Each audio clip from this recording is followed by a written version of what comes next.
Welcome to the Visionary Show. Thank you so much for joining today. Today we have John Ribeiro. He had to say it phonetically for me before we started. Apparently you have to do that for many people. Yeah, for quite a few. But thank you so much for joining us today on the Visionary Show.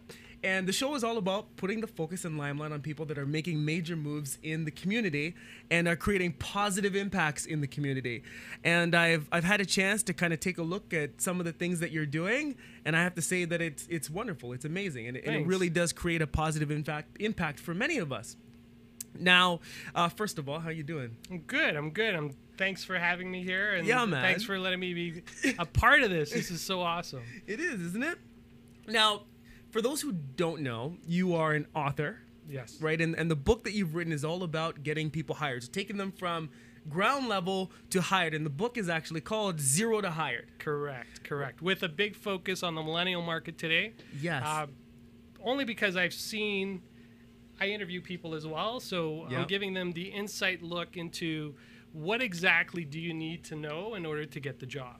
And there's a lot of skills that you don't necessarily get in school that we teach you in the book. So we're giving you all the insights that you're not supposed to have. All of the top secrets? All top secrets. So what recruiters do, what managers do. Yes. And it's written from a manager's perspective. Okay. So it's exactly what I would want, because I've been through the process a few times. Mm-hmm. What I would want from the other person sitting across the table from me. Okay. And I'm giving you all the edge.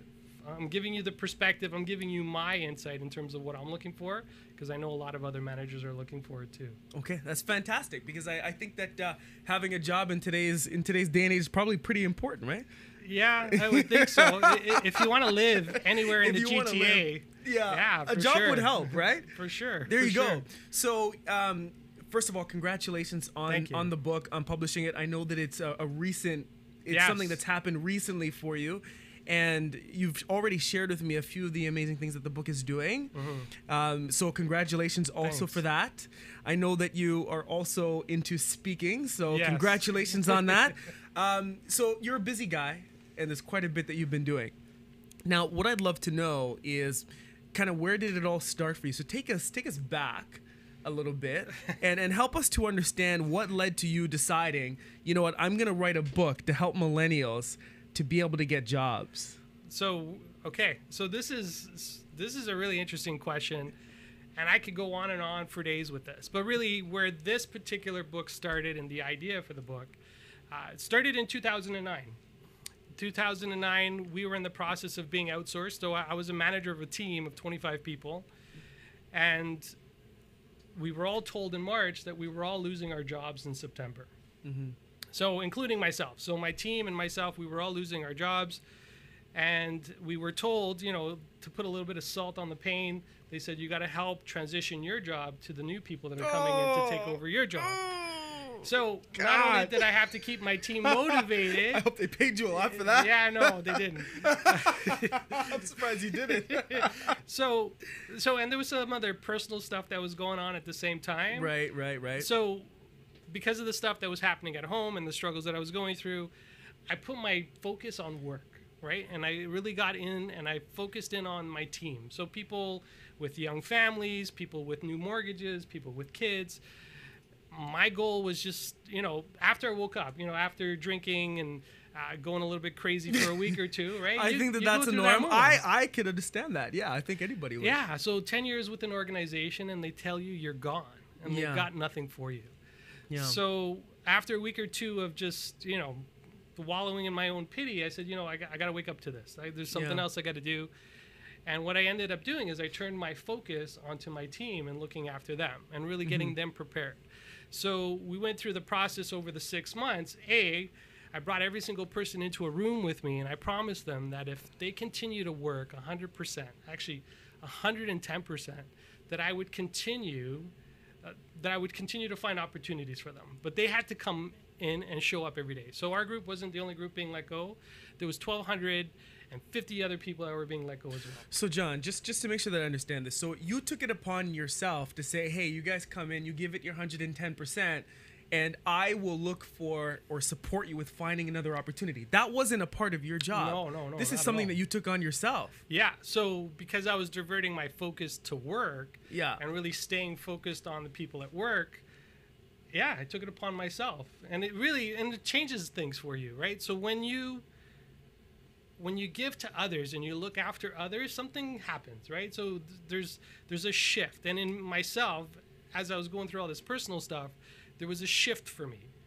So focusing on the people at work and focusing on making sure that they were job ready for the new opportunities that were going to show up. Yeah. Dude, I had no idea what I was doing, right? Right. I had no idea what I was doing. Yeah. But I said, give me 110%, we'll find opportunities for you. Okay. So we brought everybody into rooms, we prepped them. Some hadn't interviewed for like 5 to 7, even 10 years. So people very stable, very entrenched in their jobs, entrenched with what they were doing. They had like no idea what it was even like to interview anymore. So one by one, I brought them into a room and we prepped them. We worked with our HR partners. They didn't have to do it either, but we worked with them. They gave us cheat sheets on what people are looking for, and we did mock interviews with everybody. And all I have to tell you is every time they went out for an interview, I would get a call almost immediately after the interview from the hiring manager saying, hey, can I hire this person today? Holy smokes. And I'm like, no, you can't. You got to wait till September, right? Just wait, yeah. You got to wait till September because we had to deal with the vendor that this is what we were going to do, and we were going to transition. So for the people internally and then the ones that moved externally, it was the same thing. Can we take these people today? And I would always ask for a little bit more time while we were doing the transition. So get to September, and every single person has something to go to. Holy smokes. So and how big was the team again? 25 people. No way. So nobody got left behind. So you fulfilled your promise. I did. So, and what was neat was I wasn't even looking for work for myself. I was going to ask you, did you at least find a job for yourself first, or it was all about the other people? It was all about them. We were the only group out of all the teams that were being outsourced to have 100% placement. Right. And I didn't even look for work for myself. And all I did was I focused on other people, and what ended up showing up was 3 opportunities for me to take. I took one, and I ended up doing some consulting work as well. So, and if you look at my LinkedIn profile, you'll see it. It's valid. I moved into something new, and I did some consulting work on the side, which was really nice. And so 2009, that's where we finished off the year, and I transitioned into a new role. I didn't have a team, so this was a role without a team.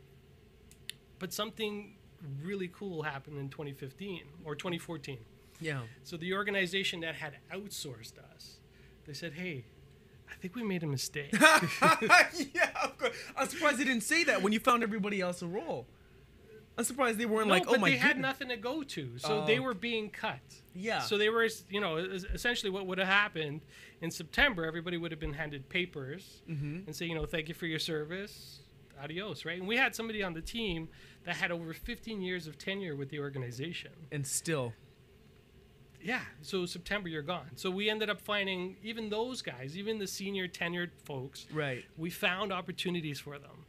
And they all went to go, and actually they all grew into something bigger and better. Okay, so that's good. Yeah. So what happened with the organization now that did the cutting? So 2014 rolls around, and they're like, hey, like if you look at any organization that outsources any part of its business, you'll see that at some point they realized that it was a mistake. Okay.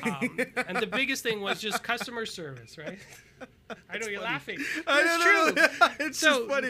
I didn't think about that for a second. So if you look at a paradigm, like if you look at a pyramid, and there's 3 things: cost, time, or quality. Right. So you're always giving up on something when you focus on 2. So if you're focusing on cost, you're going to give up on quality. So the focus for them was cost, right? This is 2009.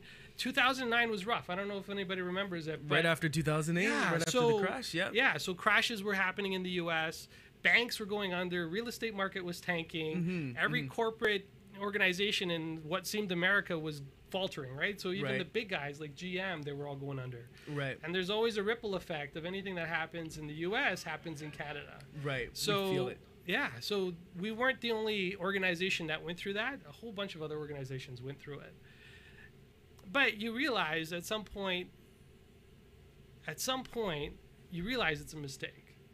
And you lose the quality piece of it because you no longer have control over it. So was it the organization that made the cut that realized that they made a mistake? Did they let go of too many quality people? Is that what happened? So what ends up happening is people internally aren't happy with the service they're receiving. So we did internal support for the organization. Ah, okay. So we were taking care of our employees. Yes. The IT needs of our employees. And they were the ones saying, hey, the quality is preventing me from being able to do my own job. Oh, wow. So, you got to do something about it. So in 2014, they realized, hey, we made a mistake. Maybe it's time to bring this back. Okay. And maybe it's time to, bring back what we had lost. And what was really interesting, 2014, I lost my job again. So a couple of things. So if you work for any big corporate, you know that they go through reorgs every once in a while. There's just a flushing of things that happen. So 2014, they realized my position got eliminated. Right. And they said, hey, we're going to give you something new. Yes. And with this, what we're going to end up giving you is essentially your old job back. Okay. So the job that I had outsourced, they had outsourced in 2009. Yeah. In 2014, they were giving it back. Things are different now, though. Okay, Yeah. so let's hang tight. Yeah, very interesting story, because the way that it came about is not the way that I would have thought that it came about, and it seems to have presented some interesting and unique opportunities for you, right? But now here you are, and at this time you didn't have a job at this time. Now this opportunity is representing itself, and that's kind of, I'm sure, where things get more interesting. Yeah. So what we'll do is we'll take a quick break. Okay. And then after these messages, when we get back, you can tell us what happened from there and how it continued to transpire into what you're doing today. All right. Sound good? We'll do. All right. Enjoy these messages, guys.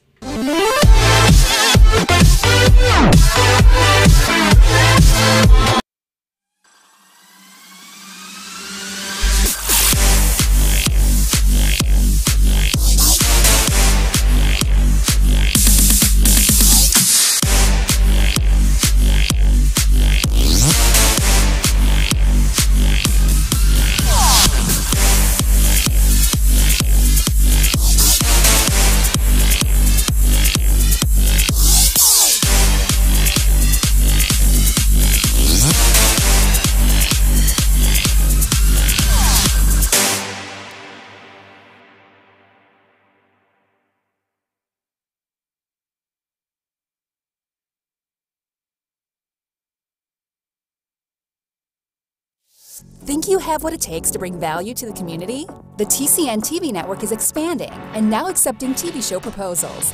Here's an opportunity to build celebrity status and become part of an elite group of community advocates that are focused on building, strengthening, and empowering our community in a positive way. Are you interested in embarking on a new adventure? TCN TV is searching for people interested in opportunities to change the conversation and pave an unforgettable legacy. If you feel you have something of value to offer, send a written show proposal to shows@mytcntv.com. Welcome back to the Visionary Show. Thank you so much for joining us. We have the pleasure of having John Ribeiro with us today. He actually started telling his story of how he came to write this book, Zero to Hired. Yes. And it actually started out as you being selfless. And you were in a company, an organization at the time, and you got the news that they were cutting the department. You were part of that with an incredible team. And you put yourself aside and you focused on the team. And you said, you know what, how can I bring value to them and their future? Yeah. And you managed to set all of them up with job opportunities, which created opportunities for you too. Yes. But then, I guess an interesting turn of events, suddenly you found yourself looking for another opportunity. The old opportunity represents itself. Yes. And what do you do from there? Where do you go from there? So it was interesting. So 2014, I'm offered with this opportunity to say, hey, we've created this position for you. Now it's your job to go out and go build a team. Okay. So we had a year to transition services over from our vendor.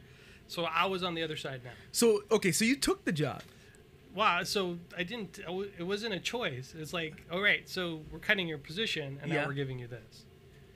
Oh, so okay. I've survived several times. And it's all about showing worth to the organization and showing value. Right. right? So I've lost my role a few times. So this isn't just a one-time thing. But the one thing I made sure, and I was pretty adamant about, was always preparing myself for the day that it actually happened. Right. Because I still believe that at some point I'm going to get cut. And I'm totally okay with that. Yeah. And what I've been doing over the last 8 years is preparing for that. So, and just to make sure that I understand what you're saying right now, so you're saying that the way that you prepare is by making sure that you're valuable to the organization. So when you say I'm preparing, what you're saying is I'm presenting my value, I'm working on my value, I'm making my value known, so that in the event that a situation needs to be made, you're the last on the list, or not considered. So ultimately, you're always in charge of your own career, right? So it doesn't matter who you are, where you're at in your life. Ultimately, the organization owes you nothing. And I'm totally okay with that, and you should be okay with that too if you think that somebody owes you something. You got to look after yourself first. So I've been preparing. So let me go back. So 2014, I got this brand new role. We're giving you we're giving you back your old job. Wow. So essentially, you don't have the team, and you got to go out and you got to go hire 35 people for your team to do what you need to do. But you have full control over what you have full control. Okay. So there's no, and I don't know if you've ever had this, but you have full control over everything that you're building. So from the tools that you're putting together, the people you're hiring, there's no, hey, let's go to my second level to get approval. You've got full control. Okay. So I got to go through the process of interviewing more than 35 people. I hired 35. But what we ended up seeing is for every posting that I would put, because it's an entry-level IT post or entry-level IT position, for every posting, there would be like 300 applicants. Right. So what I started to notice was, some people do this really well and they get the job, and some people don't do it some people don't do it well. And a lot more people don't do it well than the people that actually do it well. So how do you make yourself stand out from 300 people that are all looking for work? Yeah, and I think that's the question. What's interesting about your experience is you're able now to see it from both ends. Because at first you were, here, let me give these guys the tools and skills that they need to find the opportunities. But now I'm the guy who is pulling people in for the opportunities. So you have this unique perspective. And you're saying that one of the things that you notice is that the majority of people actually don't have the skills that are going to land them the position, that are going to land them the role. Yeah. So I guess that's where the light bulb goes off and says, hey, there's an opportunity here. So what was funny is I actually had an outline for this book. It was sitting in a journal somewhere. I don't know. You're probably a big fan of journaling too. So, we're always capturing our ideas. Yeah, you're supposed to. If you're not, do it, man, because it's like the best thing. Yeah. So on a Saturday afternoon, I'm sitting down. I'm thinking about the experiences in 2009. Yeah. And essentially, I wrote an outline. So this is how you get a job. And I'm like, okay. And I took it and I packed it away. Anthony Robbins, he's really big, right? He's really big on journaling and writing. And yes. So, and I'm a big follower of his. I got to meet him when I was 19. Oh, it was nice. Actually really neat. Yeah. It was only $90 to see him at that time for the day. Today, good luck. But, journaling. So I journaled it. And then what ended up happening in 2015 at the end of the year, or 2016 or 2015, I showed this outline to somebody.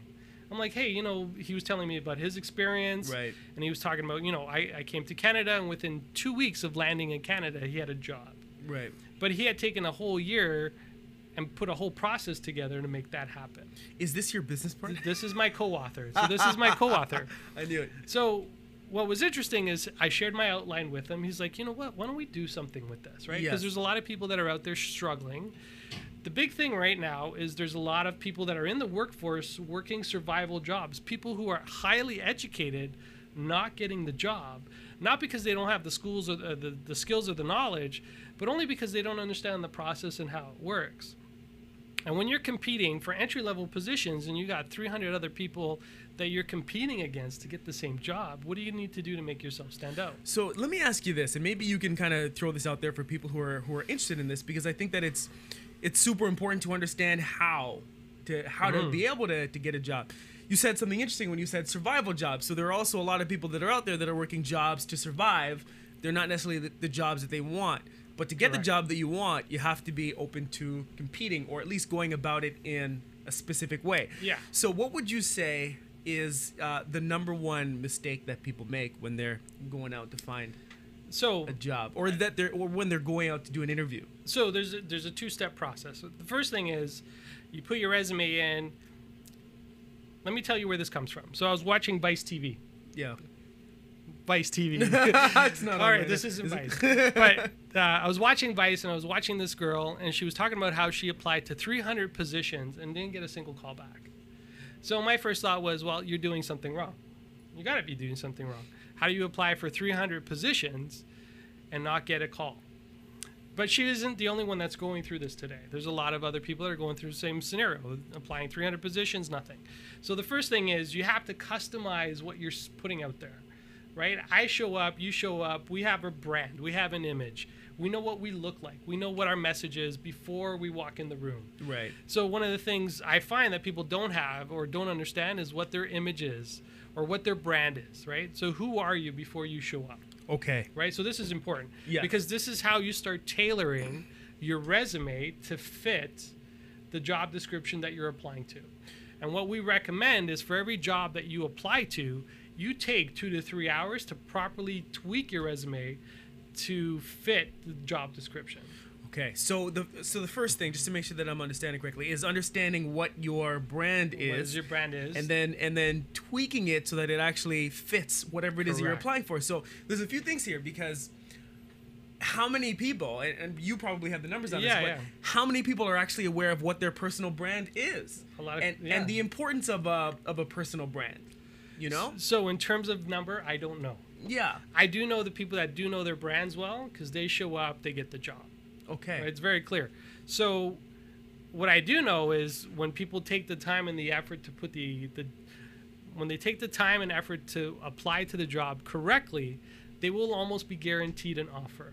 Yes. And then it's up to them to decide whether or not you want to actually work for the organization you're applying to. So now it puts you in a position of power versus the employer having a position of power over you. Right. Because you know what your self-worth is. And you have an offer on the table. And you have an offer on the table. Right. So back on this personal branding idea, like, because I'm sure that you would agree that a lot of people don't really have a clear idea of what their personal brand is. But you're saying that it's actually a big part. Oh, it's huge. Of getting the job. So how does a person go about, identifying their personal brand or knowing what their personal brand is, if they've never thought about it? So one of the exercises I do in one of my workshops is you break it down. I'll give it to you really simply, and you can take this and play with it if you like. But essentially, just reach out to 5 people in your network and ask them to describe you in 5 words. Oh. Right? It's so simple, right? And I did this in a workshop with an organization, and the guy in the room, what he did is he reached out to 5 people on his social network while we were in the training set, in the workshop. And people came back to him, right? So this was a person who, he got caught in like a difficult situation. Yeah. There was a shooting. He was a basketball coach for the city of Toronto. There was a shooting, and they had kind of put him on leave while they were investigating the shooting and all the other stuff that was happening. So for him, his self-worth started to drop. Wow. He started to question himself. He started to question his abilities as a coach and as a contributor to the community. Yes. But when he did this exercise, people came back to him saying, hey, you're a coach, you're a mentor, you're an inspiration, you provide guidance, you do a lot of good things for us. And just by simply doing that, you start to understand how people see you. So before you show up, and one of the questions I got asked by a lady who was also in the same session, she said, well, how do I know if people are telling me the truth? Some people will just be nice and just want to say, hey, they'll say all the nice things. And then I asked her, well, who's saying all the bad stuff? Yeah. And then she realized, I'm saying all the bad stuff. So just take whatever people are giving you at face value. Unless you got somebody who's really busting your chops and really wants to give you a hard time. And there's always 1 or 2 of those in your circle. Of course. Right? But when you look at the majority of the other people in your circle, they will tell you the truth, right? You have integrity, you're honest, you're a contributor, you're hardworking. They will let you know that. And that's where you start to build your personal brand from. Okay, so this is super interesting, because I'm sure in your workshops you probably come across people who either have no idea of what their personal brand is, right?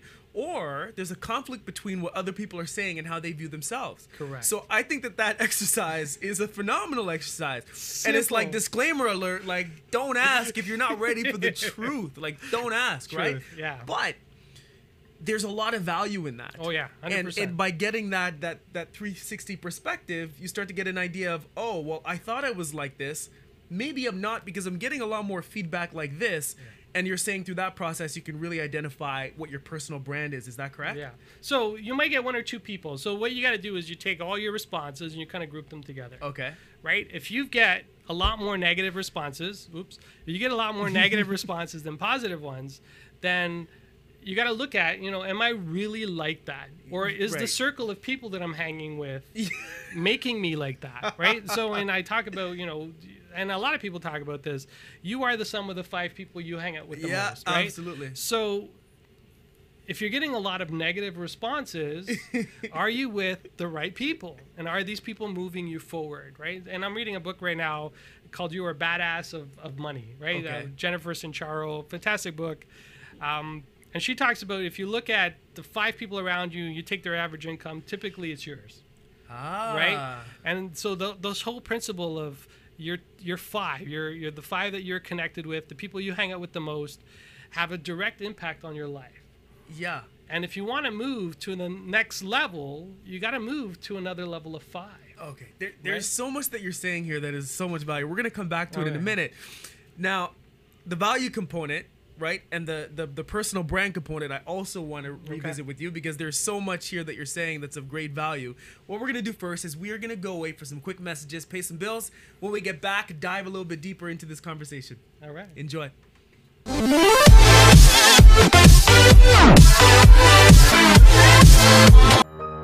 Are you retiring smart? Make your home's equity work for you.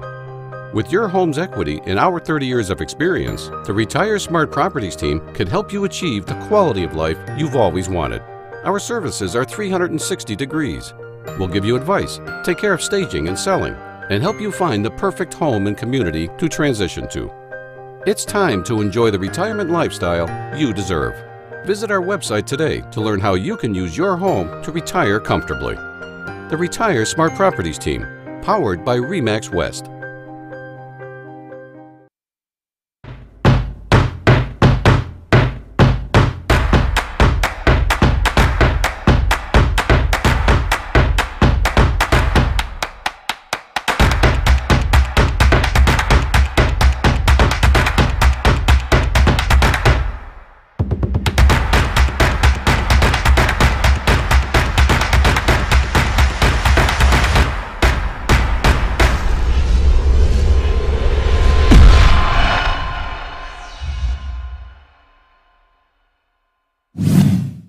Welcome back to the Visionary Show. Thank you so much for joining us. We have the pleasure of John Ribeiro, who's joining us as well today in the studio. Thank you for being here. Yeah, no, this has been awesome. Yeah, man, it's been cool. So you've talked to us a little bit about your story, where it all started from you, and how you came to a place where you wrote this book, Zero to Hired, all about supporting millennials and finding work in the marketplace, right? And before the break, you were talking about something really interesting. You were talking about your top 5. Correct. Right? And the top 5 people. And I want to throw an idea out there, and maybe we could just play around with it a little bit. I don't know that the majority of people, the majority of us, really think about how much, those 5 people we surround ourselves with the most influence us. And what's interesting is what you're saying now is that there's a connection between those people that we hang out with and even our ability to find a job, and it's you wouldn't think that it could have that deep of a connection. So I was hoping maybe you could expand on that and then tell us more about what we need to know. Sure. Yeah, no problem. So this is big, right? This is a huge topic. Oh, it's everything. Man. But when I look at people who are struggling to find work, typically they're around people who are also struggling to find work. It's true. How funny how that works, eh? So you typically, and what they do is they reject any help. Right? Yes. So, and what's interesting is I'm fortunate enough that I get to be in a lot of opportunities where I get to coach people and I get to give them some insights if they're open to it. Yes. I will never help anybody who doesn't want my help. You couldn't anyway, even if you wanted to. Yeah. So the first rule of coaching is you can only help those that want help. Exactly. So the people that I find that are struggling are also surrounding themselves with people who are struggling. Yeah. They surround themselves, from what I've seen in my own experience, with naysayers. So it's every time they apply for something, somebody say, well, no, you're not good enough for that, or you don't have the skills for that. And we kind of debunk a lot of that stuff, right? You don't necessarily need to have all the skill sets that's on a resume. It's like a shopping list or a grocery list. You're always going to have the most important things at the top, and then everything else, if you get it, it's fantastic. And the same goes for a job description. So typically a recruiter or a hiring manager will say, hey, I want these skills at the top, and these are nice to have near the bottom, but you don't need to have everything. It's almost impossible. And even today, with today's day and age and these roles that they've created for certain people, they're asking for experience in areas that haven't even been around that long, right? So if you look at digital and social media, I need somebody with 20 years social media experience. Well, social media, we didn't even know it was coming back then, 20 years ago, trust me, I was just getting into the IT field at that point. Right. Man, social media, what was social media? There was no such thing. It was just a black screen with green text, and that's what we looked at, right? So, you know, being realistic about what you're applying to and the type of skills that you have, but really surrounding yourself with good people, so surrounding yourself with good organizations. So there's an organization that I work with that I'm a big fan of. They're called Empower. So Empower, they actually, you know, they help people get ready for the workforce. Yes. And these guys are fantastic. They put you through the branding thing. They, you know, they take professional headshots. You'd be surprised, right? Even with LinkedIn, it's a big thing that we talk about in the book. And there's somebody that I work with. She's fantastic. She's a LinkedIn empowerment expert. Yes. And she talks about, you know, simple things like having your photo up, having your headline up, really starts to define your brand. So your brand needs to now expand beyond your resume. It needs to expand into your LinkedIn profile. People will always research you, right? So one of the things, if I have a recruit and I have their resume in front of me, the next thing I'll do is I'll bring up Google and I will search them on Google and see what comes up, right? Wow. Amazing, amazing. And just on that note, I don't know if we really think about the implications of this, right? Like, it's a digital world now. What I didn't realize is that LinkedIn has millions of users. Oh yeah, so in Canada it's number 4 out of all the population of users on LinkedIn. It's number 4 in the world. Yes. And primarily it's in the IT space, which is what LinkedIn is known for. Yes. But globally, it's funny, like huge. I forget what the numbers. I think it's in the millions, right? 25 plus million are on LinkedIn, which is crazy. And I don't think anybody really saw this coming. But when we take a look at LinkedIn, originally it was supposed to be a place where you'd go to find a job. It's starting to become more of like this organic platform where people can go to connect, and it's not just about finding a job, but that also adds to the importance of being digitally aware. Like, what is your, because you talked about the brand, but now it's not just about your physical brand and how you show up. It's about the brand that you're representing online. And you said something very key when you said, hey, when I'm looking for somebody to fill a position, I pop on and I Google. So I think one of the things that we can think about here is if you're looking for an opportunity right now from the professional himself, Google yourself and see what comes up. Because if you're, if like, you know, the last sausage eating contest that you were in and you were, you know, it comes up, or the last drinking contest that you were in comes up, like is probably not going to look very good. Correct. So either that or you block your privacy settings so only your friends can see your stuff. But it's important, right? And I think we forget that, right? We live in a completely, but we also use it to the advantage, right? So what's interesting is, you know, we're great at being social online. We're great at putting up our party photos. You know, this weekend I went to a Depeche Mode concert, right, and I put concert photos up, and you know, so that's my personal stuff, and that's fine, and my friends and family can see that. And that's okay. If an employer sees that, that's okay too. Yeah. But it's when you start getting into the crazy stuff, right? And you have to remember, whatever goes up online is there forever. So we are the only generation that, you know, there's been over 100 billion people. The first. Yeah. There's been over 100 billion people on Earth, right? And we are the only generation where our legacies, our images, our moments, our lifestyle, like everything that we're doing is captured forever. That stuff never gets deleted. Yes. So you got to be really careful, you know, and I use the thing that always sticks in the back of my mind is if I can't show it to a family member or even my mother, right? My mom passed away, but if I can't show it to her, then I shouldn't be showing it to anybody. And this is, right? Again, this is so key. I don't know if it's something that's very obvious for us, but if you take a look at society and where it's headed, the digital you that you represent online is actually progressively becoming more important than who you are in person, because it's more visible and it's more accessible.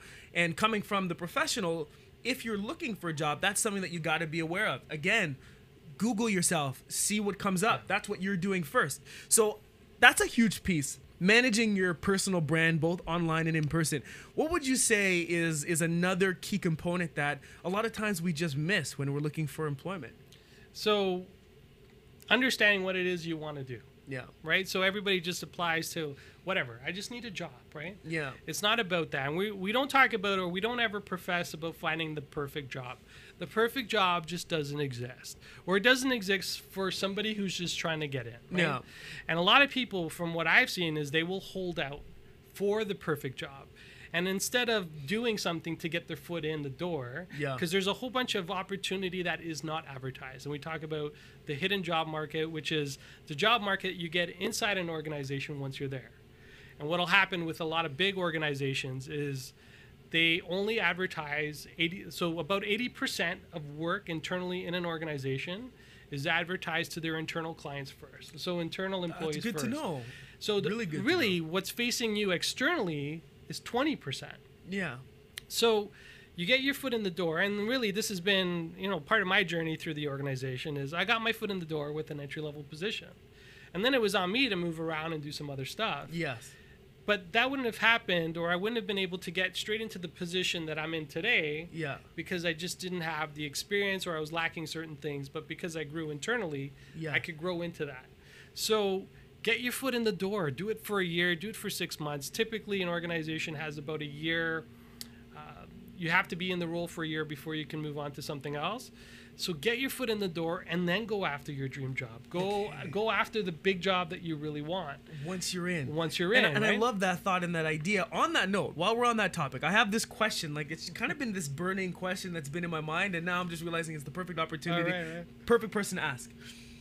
In the marketplace, correct me if I'm wrong, but we're almost seeing this movement away from, traditional education, more towards, experiential. We've even seen some major companies saying there's no corresponding data between the people that have gone to school in these roles, success, and the people who have not.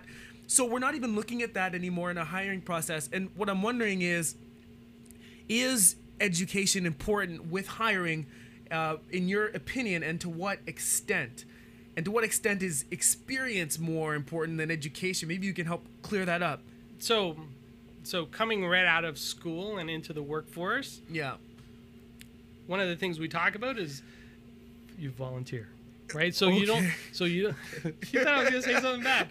No. I thought you were gonna say millennials, because I know that's where we're going with this. But anyway, we'll start here with volunteer. So millennials, you got to remember, millennials go from 1980 to 2000. Okay. That's 20 years. It's a big gap, right? Yeah.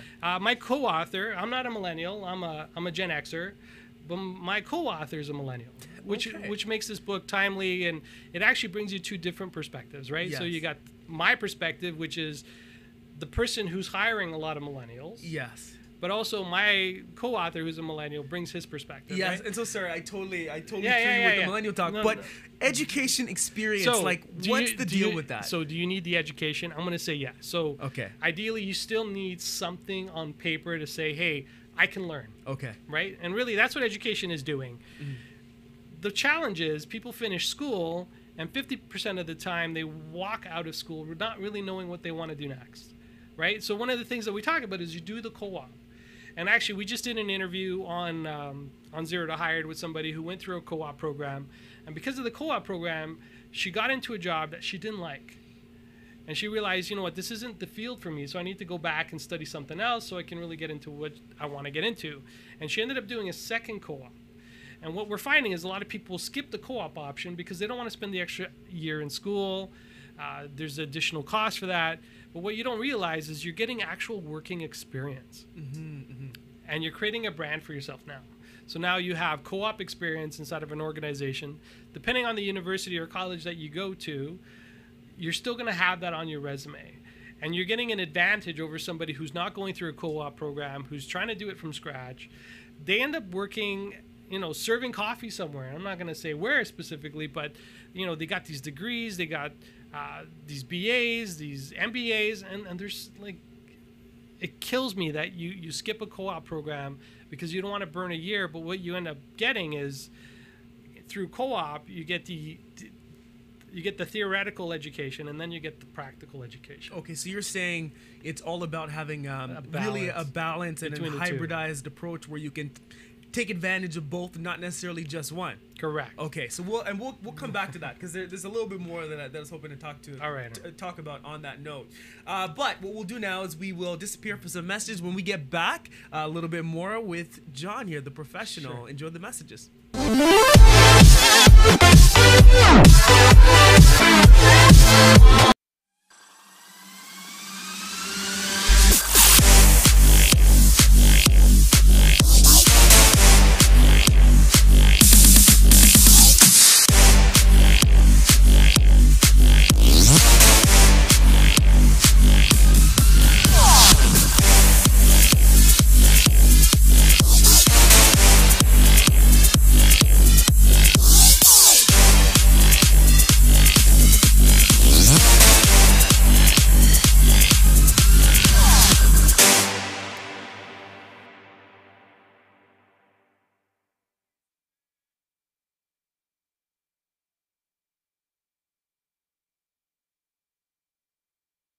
Discover the incredible India.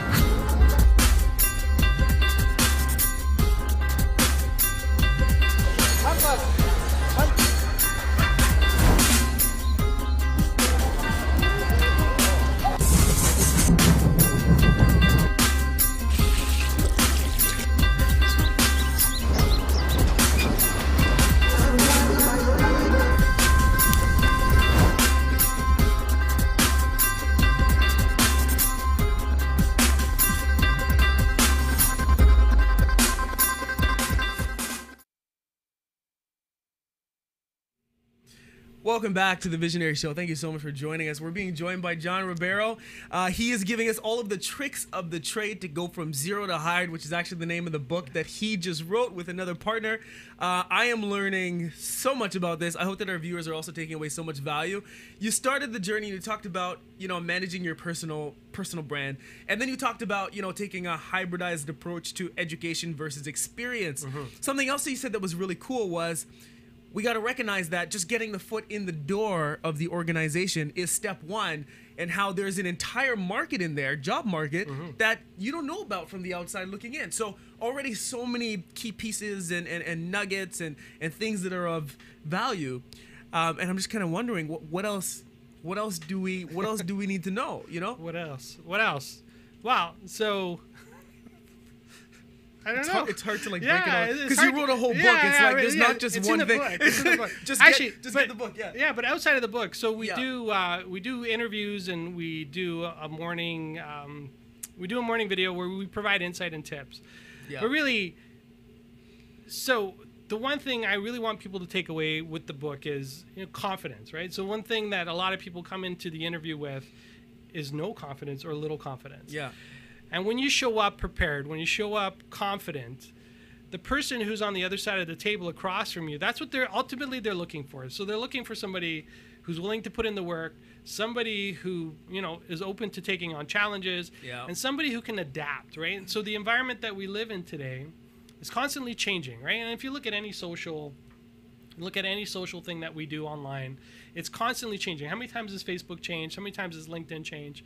Right. It's been a great change since Microsoft bought them, and they're integrating that into a lot of recruiting. One point I did want to add is 87% of recruiters look for people through LinkedIn. So get a LinkedIn. Yeah. If lesson number one. If you don't have a LinkedIn profile today and you're looking for work, you are missing out on some big opportunities there. There we go. And it's simple. And really, LinkedIn, you know, as my friend would say, LinkedIn is not your online resume, it's your brand statement. Yeah. And it tells your story. So be prepared, put in the work, you know, looking for a job. And at the end of the day, you don't just show up and say, hey, all right, give me, you know, a 50, 60K job without putting any effort in. You got to put the effort in if you want the job that pays.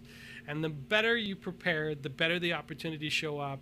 The more confident you show up when you actually go into the interview, the better you will do, the more likely, or we even guarantee that you know, if you follow the steps in the book, you follow the strategies, we guarantee you that you'll get the job, you'll actually get to pick the job, and then we talk about what to do in the first 90 days once you're there. Okay. Because what we want to do is position you not just for, hey, let's ace the interview, let's prepare you for the future as well. And these are the things that you want to do if you want to grow your career throughout an organization, or if you want to move from job to job. And typically today, millennials will stay in a job between 18 and 24 months. So they're not there for the long haul. They want the challenges. They want the opportunities. I'm a big fan of millennials. I think they're awesome. Yes. I think they bring something new and dynamic to the workforce. They challenge, right? So a lot of Gen Xers aren't really big on being challenged in the job that you do. You know, why am I doing that? You know, does that still make sense? This is the type of questions millennials will ask. Gen Xers will just say, okay, I'll do it that way because you want it. Yes. Doesn't necessarily mean it's the most efficient or the best way to do it. But, you know, you get in, be prepared. If anything, if there's one big takeaway is make sure you're prepared. And one of the things we talk about is prepare your stories. As a public speaker, you know this. You rehearse, you have your script, you go through your script a few times. So when you actually show up to present your speech, you know your stuff inside out. Yes, yes. So when you prepare your stories, and listen, if you want interview questions, just go online. Just Google it, right? There's 100 questions you can download that people will typically ask. One of my favorite ones is, you know, what makes you unique? Yes. Right? And people get stuck on that. Or the big one is, you know, tell me about yourself. Yeah. And those are good questions because I don't think that we think about ourselves in that way. What makes me unique? So what makes me different from everybody else? And it comes back to that whole idea of, do you have a personal brand and how you representing that, not only in person but online, which you've mentioned as a big key and a big point, right? So you've compiled all of this information and you've made it available for people to be able to get it and read it. Tell us where we can find this. So you go to the website. We got a link to our Amazon site. It's called Zero to Hired. So it's zero, Z-E-R-O, number 2, and then hired. And we did that on purpose because the two of us wrote the book, Zero to Hired. So there's kind of like some double meaning in there. But essentially, it will give you all, like, from, you know, how do you start. The first step is, you know, let's debunk some of the stuff that's out there, right? There's no jobs. And that's a big one that people say, well, there's no jobs. Well, no, that's a crock of stuff, right? Because there is tons of jobs out there. I appreciate that. Yeah. There's tons of jobs out there. You just got to get yourself into the right mindset. And really, this is the big part of it is putting yourself into the mindset. You can get the job. You just got to put in the effort and the work to make you unique. And how you make yourself unique is you customize your resume for every job that you apply to.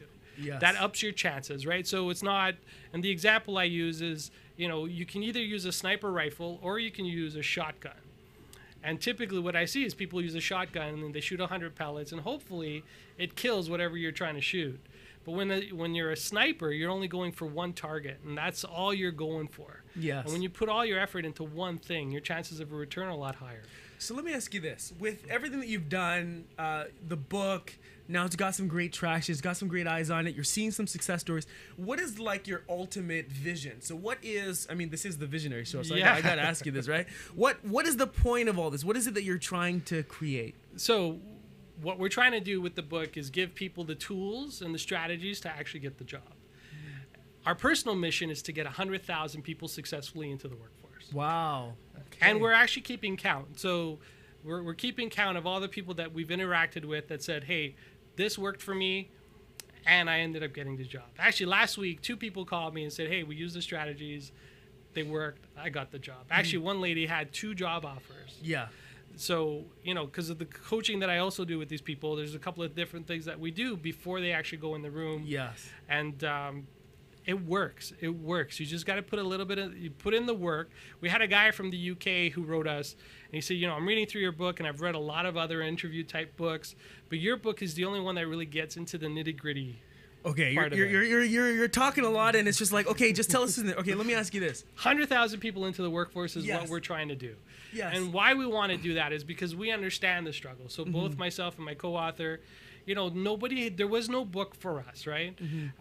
We kind of figured things out the hard way. and we put in the work, we put in the effort. Yeah, maybe it was luck, maybe not. So maybe we did enough preparation. We didn't realize it, that when we actually got in the room with somebody, people wanted to hire us. Right. And my whole career, I've never really interviewed, right? Yeah. Like, it's been really, to me, it's never been an interview. It's always been more conversation. And this is one of the things that we profess is, you know, have a conversation with the other side, the person on the other side of the table, so they can see your value. Yeah. So they can see what you have, you know, there to offer. And make sure you're there to offer the organization value, not what you're going to get back from the organization. Yeah. Let me ask you this, and I know that there's a lot of tidbits in there, but you're speaking so much about it that I'm just like, oh my God, like there's got to be so much good stuff in there. If there was one thing that you can give away, or one tip that you would say is one of the most important that you feel okay sharing with us, okay, what would that one tip be? So, and this actually comes from Gary Vee. So Gary Vaynerchuk, I don't know if you know who he is. I love Gary Vee. Yeah, Gary Vee, he's a big social media guy. I follow him online. I got to see him last year live. Oh, nice. And the one thing he always talks about is add value first. And this is actually a company mission of ours. Our goal is to always add value first, and we're constantly adding value. So one of the things that we have on our website is we have our interviews that we do with people every month. We got something I call the morning mojo, so just a little bit of motivation on Tuesdays and Thursdays for those that are just getting ready to get into the interview. And then we also blog, right? So this is all free content that's online that you can go access today.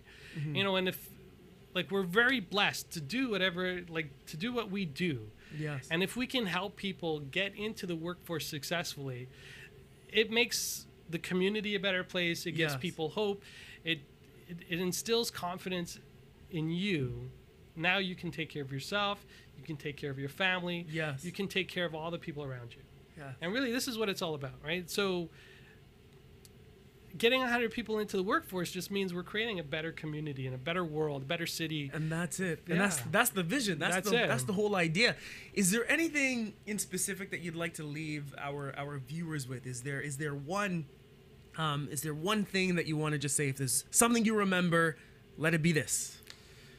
So I'm going to go back. Just add value first. Always add value first. And if you can do that, opportunities, and like, no lie, like, I've been practicing this for a long time, but this year more so than any other year in my life, when you add value first, opportunities and good things just show up. So go add value. And I love that because it's very rare that we think about how we can bring value as opposed to gaining value, and we're only going to get in proportion to what we can give. And you've talked a little bit about that before. So this is incredible. I just wanted to say thank you so much for coming on the show and bringing value to us and bringing value to our viewers. I'm sure that anybody who's in the position where they're looking for a job or even just considering their personal brand and why that can be important will take something away from this. So again, thank you so much for all the value that you provided to us. Thank you. Right? Thank you for having me on the show. And what you're doing here and adding value consistently back to your audience and to your community is wow. Thank you, man. Awesome. I appreciate it. That's what it's all about, right? Guys, thank you so much for watching the Visionary Show today. You have all the information that you need about the book and where you can find him, and I'm sure that you're on LinkedIn too. If people want to connect with you. People want to connect with me on LinkedIn. John Ribeiro. If you're going to do the LinkedIn thing, just let me know where you saw me so I can make reference to it. Yes. Because it's important. It also gets you into the thought of, this is how I can add value. This is how I know you. And you got to spell it phonetically so our viewers know exactly what to look for. So Ribeiro, Ribeiro. First name is John, John. Look for me on LinkedIn or visit the website zerotohired.com. 0, number 2, and then hired. And you can get all your info there. Beautiful. Thank you so much for watching the Visionary Show, ladies and gents. I'll see you next time. Mwah.